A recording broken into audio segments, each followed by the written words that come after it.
Hey, how's it going? Welcome back. Enjoy the video. See you at the end. In the matter of the marriage of Bruce Etter and Megan Etter, case number 2011 DEM 477. Julian Thomas appears as counsel for Bruce Etter. Bruce Etter appears separately from his lawyer by Zoom.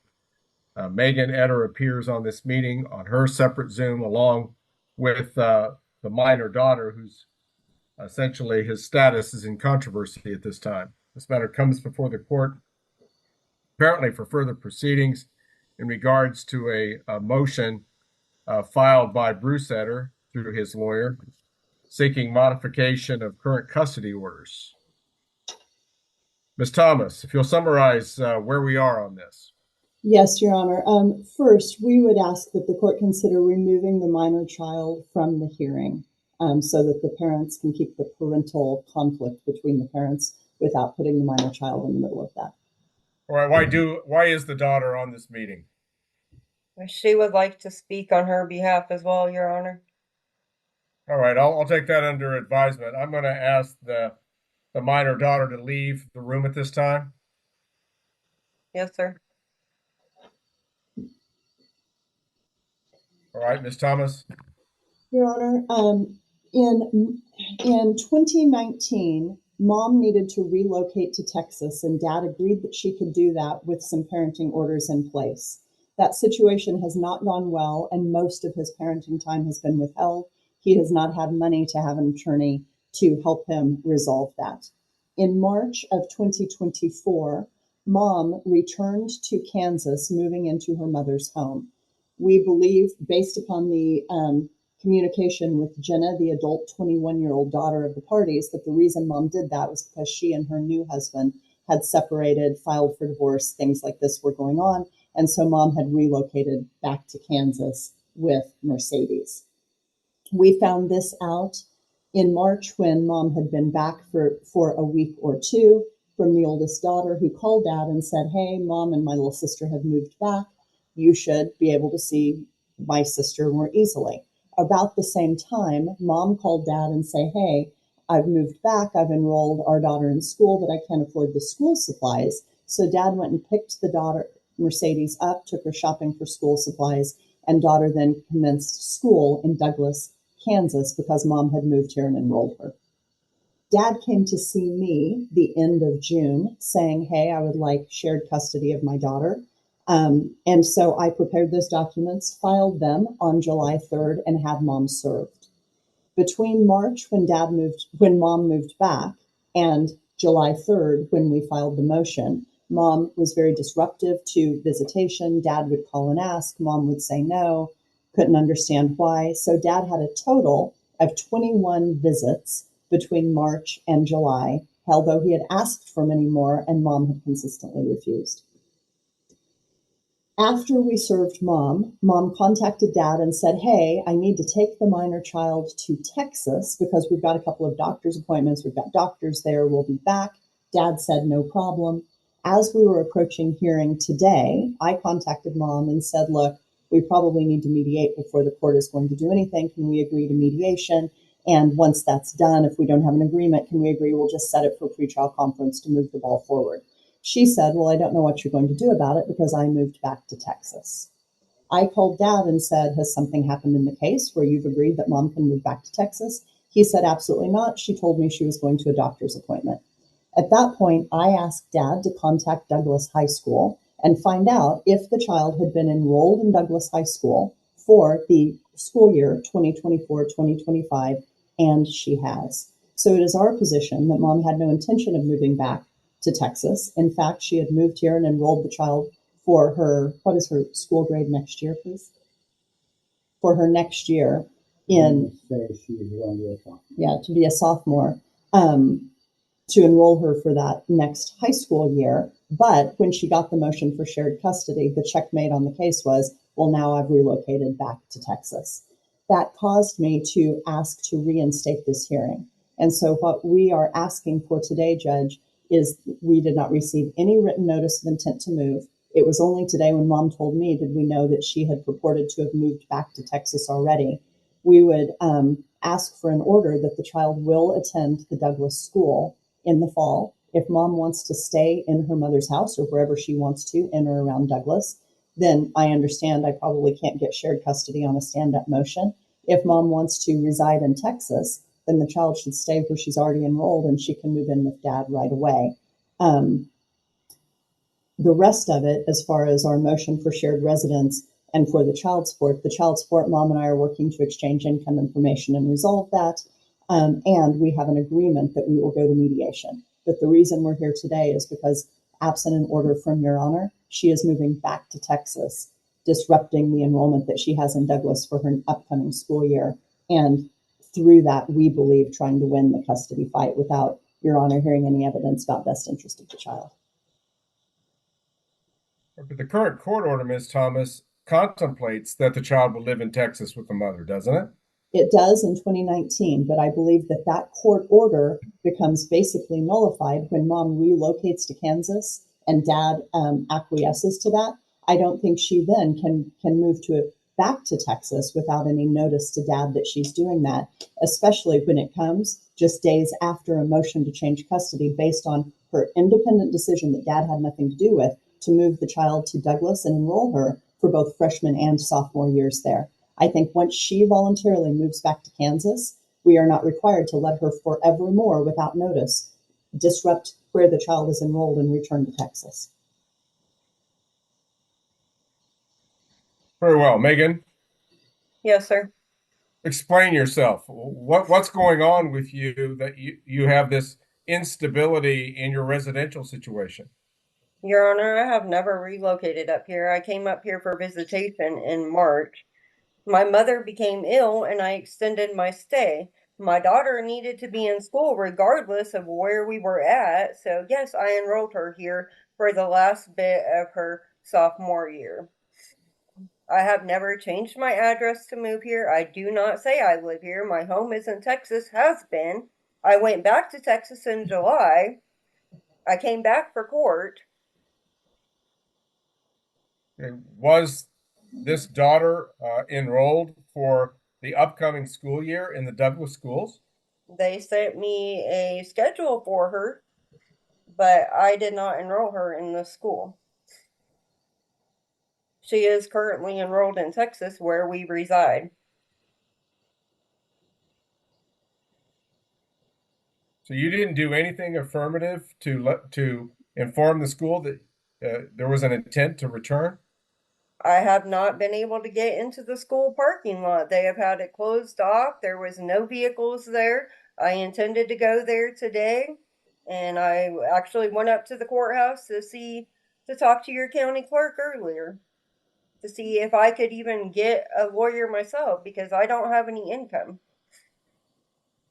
I was dealing with that, so no, I have not been able to withdraw her for this upcoming school year, but she is enrolled there in Texas. Okay, where are you participating from today? In Douglas. I had to be here for court. I did not know it was a Zoom meeting until Miss Thomas called me earlier while I was at the courthouse to tell me it was a Zoom meeting. All right, so how long have you been back? I came back from March to No, I'm talking about just now when you returned from Texas. I just came back on the 29th. Okay, has Bruce, the father, seen the daughter since you've been back? No, he hasn't even contacted me to see her. Well, did he know you were back? Yes, because he asked her if she wanted to go to the fair with him and she didn't want to go, so she told him no. Okay. I have personally seen him in town myself since I have been back, Your Honor.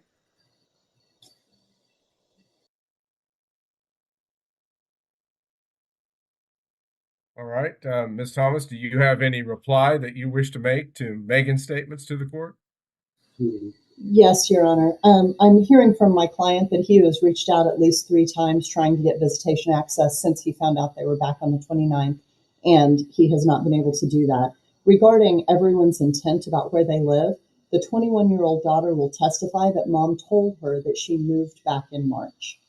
The school today, my client tells me, I did not have independent contact with them, but my client, I said, find out if mom enrolled her in school for next year. Dad contacted them today, and he reports that they said, yes, she's enrolled for the next year.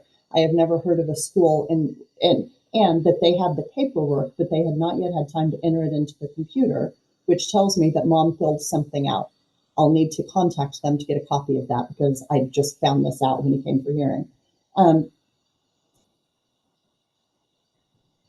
So I think that that's all. The 21-year-old daughter says that and I believe the school records will speak for themselves. So I guess that is my argument now. Okay. This high school daughter, has she had her 16th birthday yet? Yes. Yeah, she Okay. has. Okay, so she is 16 now. And she's going to be a sophomore for the upcoming year? No, she will be a junior. Junior, okay. Junior. She just finished sophomore. I think I misunderstood because I was trying to listen and talk at the same time. Sorry. Okay. Okay. All right. Bear with me. Hang on. Leave the meeting open, Mandy. I'm just going to step aside for a second.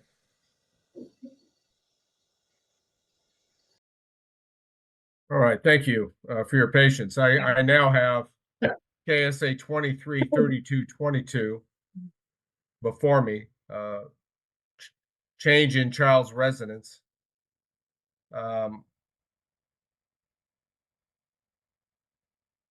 Megan, I certainly understand your statements to the court that you maybe were trying to take care of your mother, and so you just happened to bring your daughter along with you.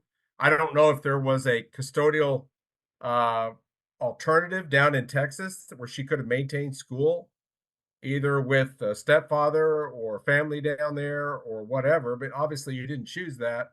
You brought her with you. You, in effect, have had her up here apparently about 4 months before returning. This would appear to be one of those situations where the statute requires that you give notice to the father before you move the residence again. And you didn't do that? I did not make this my residence. Well, but as a practical matter, the court will make the finding that you did. I mean, we're not talking about a short-term visitation. We're not talking about accommodating Mr. Etter's parenting time. You literally took the child out of school in Texas and moved her here. Now, you can play all kinds of word games with the terms residence or home or whatever you want, but the reality is she got moved to Kansas and finished the school year here. This certainly gives every impression to a reasonable person that you have changed residence for her, regardless of some unexpressed intent, apparently, to move back to Texas. Now, this court at one time approved you moving to the state of Texas with her, but this mixed signals that you're sending with you were in Texas, then you move her up to Kansas, and now you want to go back to Texas causes problems. And it doesn't appear that you've been willing to accommodate the father's parenting time. Why is that? I have, Your Honor, every time Okay, he now has wait a asked minute. for Wait a her, minute. except for the Okay, two wait, whoa, times that she stop did right not there. want to go. You came up on the 29th, and he hasn't seen his daughter since you came up here? This is August the 5th. I mean, where does Mr. Etter live? In Douglas? Okay, the same town. One thing I want to make clear, and perhaps the young lady should be in the room for this, she doesn't call the shots here. She's a minor. Until she becomes 18, she doesn't acquire those kind of rights to decide when she wants to be with a parent and when she doesn't want to. Okay, so, but Your Honor, may I add something? all right, you may. A lot of the issue with Mercedes going to Mr. Etter's residence is the fact that they smoke in the home, and it is in the court order that she is not allowed to be smoked around because she has asthma. She is highly allergic to cigarette smoke, and they repeatedly smoke around her. It triggers her asthma, it triggers her allergies, and Mr. Etter allows that. How is she supposed to go spend 48 hours in his residence with him when he allows himself and his mother to smoke around her? May I do respond, recall Your that Honor? was a specific part of the order this court earlier entered. Mr. Etter, do you want to address that? Yes, I'm going to mute myself because we've got reverberation if you want Okay. Mr. Utter to respond. Tell them both of those things. Go ahead. Okay, so no, we do not smoke in the house when Sadie is there. We go outside every time she's over. And mom smokes in here. And I have helped Megan by following Megan to El Dorado to drop her vehicle off to be worked on. And she was smoking in the vehicle with Mercedes in it. Mercedes was not in the vehicle. It was you and I. All right. Well, we're not going to bicker or argue here. Mercedes will testify to the fact that they smoke around her, which this court finds to be problematic, quite frankly. Your Honor, I agree, and I've instructed my client, you are not to smoke in that house if you want to have your daughter and I'm participating in this. She has asthma and it's cruel. Do you agree? Yeah. He agrees All right. not to smoke in the house anymore, Your Honor. Okay, fine. When is the first day of school in Douglas? I'm sorry, Your Honor, I don't. Mr. Etter, you should know that. I don't know. I don't know that. When's the first day in school in Texas? And what community are we talking about? What school district? The first day of school in Texas is on the 10th. Or not the 10th. Okay, all right. Let me see. And what school district is this? Tarkington ISD. Okay, would you say that slowly? Tarkington ISD. I believe it's Douglas, Kansas, Your Honor. Tarkington. Is that what you said? Tarkington is the school she would be attending in Texas. Douglas High School is the school here. Quickly, Ms. Thomas, do you believe this mediation can begin? Well, as soon as the mediator has an availability, and I can, let me see here, I can contact a mediator this afternoon. I'd recommend. What mediator is being contemplated here? We haven't exchanged that yet. I was going to recommend Christy Campbell in Wichita, just because I think she can get people in rather quickly. We're certainly comfortable with that choice. So I can send the email today saying that time is of the essence on this to Christy. Mr. Etter, you think you have a good relationship with this girl? Well, every time I get close to her, they seem to pull her away from me. Like I spent a total of 21 days with her, fishing, taking her to the races, teaching her how to drive. And then they went to Texas and came back, and now supposedly she doesn't want nothing to do with me.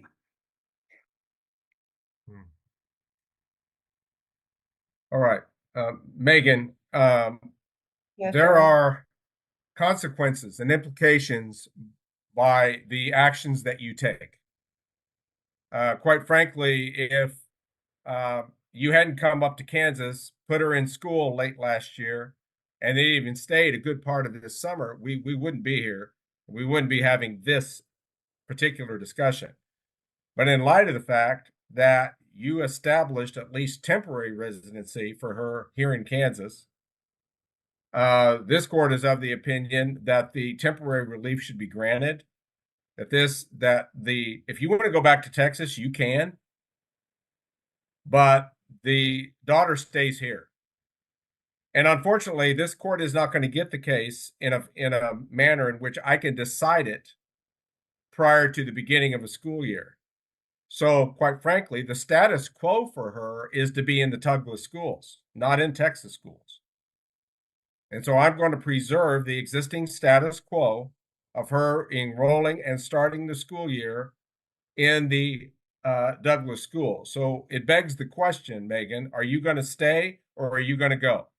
Well, I'm sure not going to leave my child, so I guess I have to. Well, actually, you don't, because the alternative would be is that I put temporary primary custody in Bruce's hands, and he takes care of her, and he looks out for her, and he takes care of all of these school needs, and steps up to the plate and be what is essentially a full-time dad for her, which is something he hasn't had an opportunity to do or the responsibility to do.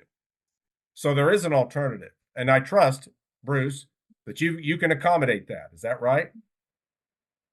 Yes, sir, I can. Okay. Your Honor, I am quite capable of taking care of my child. Oh, I'm not questioning that. I just thought that you were going to go to Texas regardless. No, I'm not going to leave my child. I have raised my child since the day she was born. Why would I leave her here and go back? That makes no sense. I am her sole caretaker. All right. Furthermore, the court has become insecure about temporary trips to Texas, so I'm going to ban those.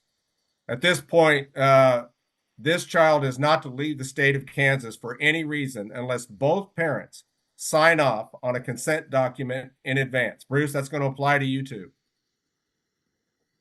And I don't want that consent arbitrarily denied, but I want both parents to be very aware of where she's going and how long she's going, and sign off on a consent document in advance to any trip out of the state of Kansas for her. It doesn't preclude the parents from going out of state, mind you, only the minor daughter. Okay, so it's going to require the written consent of both parents till further mediation takes place or further hearing by the court. Now, I think we did establish a pretrial conference date on the calendar, Ms. Thomas. We have not yet, Your Honor, but we Well, will I talked to my definitely. assistant about it this morning, so I don't. We had discussed Monday, September 9 at 3 o'clock. And I'll label that a status conference at this point. I would love for it to be a pretrial conference if that's agreeable to the court. We'll be ready for that. Monday, September 9, 3 o'clock. Your Honor, the other issue is, since we have not been successful in spending time since the 29th, and the existing court order contemplates a trip to Texas, so his visitation is every other month meeting with Texas, would Your Honor establish a temporary parenting schedule so that he will have access between now and the time of trial and it can't be denied? I will. It would appear that both parents are currently in a position to provide day-to-day care for her. They both live in the same city. The court's going to establish a temporary week-to-week shared custody schedule at this time. I'm inclined, and I'll make an interim order also to address this, but I think I'm going to allow the first week to be with the mother. I want there to be a relatively slow transition here, but with the father to have this upcoming weekend. So we're on Monday. I think for the rest of the week until Friday, I want the child to stay with mom. And then starting Friday evening until Sunday evening, I want this weekend to be with dad.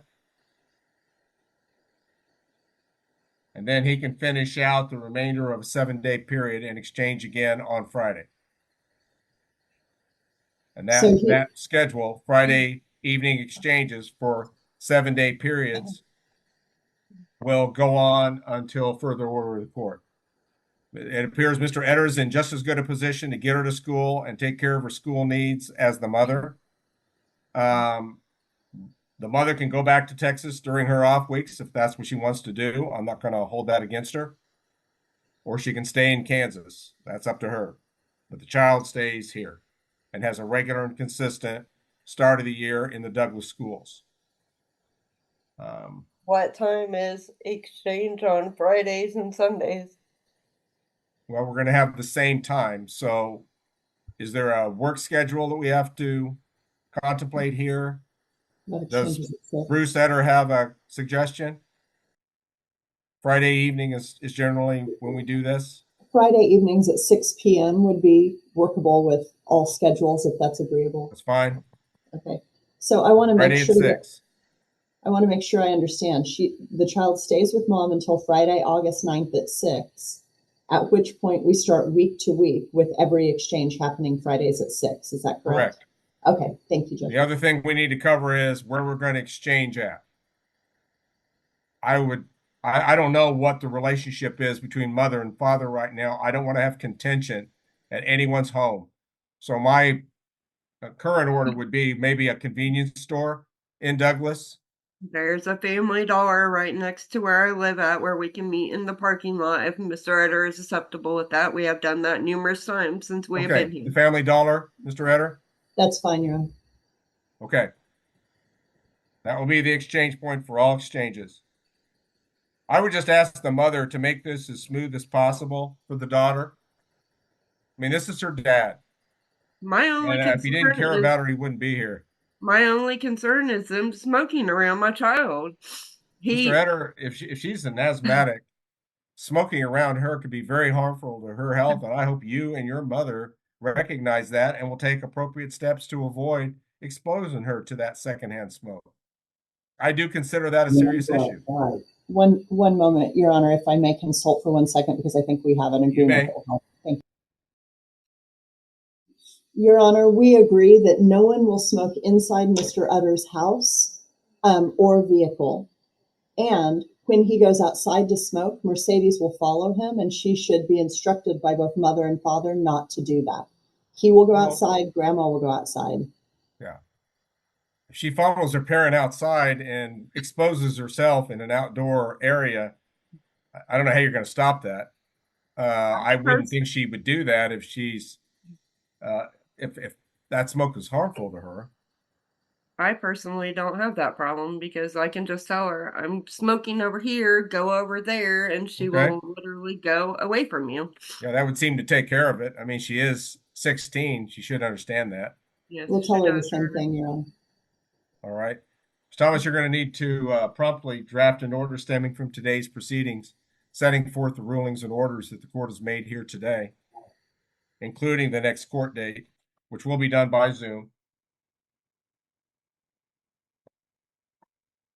Particularly, I want that in-state restriction documented in the order. I'm sorry, Your Honor. I missed that last. The in-state restriction that I talked about, I want that carefully documented in that order. The other issue that we have, Your Honor, is the child is on Texas state insurance.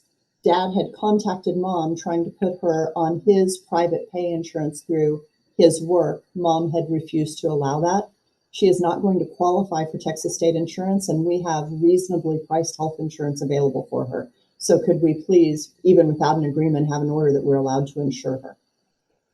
She's been in Kansas for almost 5 months. Texas was still covering her? We're concerned about the fraudulent nature of that coverage because my client was saying, hey, if you've moved back, we've got to get her on my insurance, and mom was refusing to allow it. That was one of the issues. I'm surprised the mother has any veto power over him putting his own daughter on his insurance. Well, the court will order that he's allowed to put this child on his health insurance. Your Honor, my only concern about him putting her on his work insurance is Mr. Eder is not consistent with employment, and my daughter requires adequate, stable insurance. Well, that's certainly what the court contemplates here. Your Honor, he is in his second year of employment, and he's just been promoted. He's intending to be at this company long term.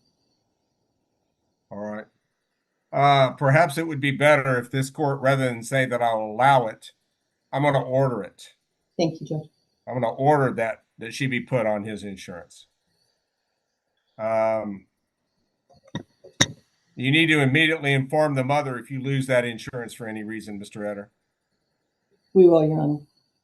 So that perhaps some other type of coverage could be applied for. Ms. Thomas, anything else we need to address? Nothing, Your Honor. Thank you. Megan, is there anything else we need to address?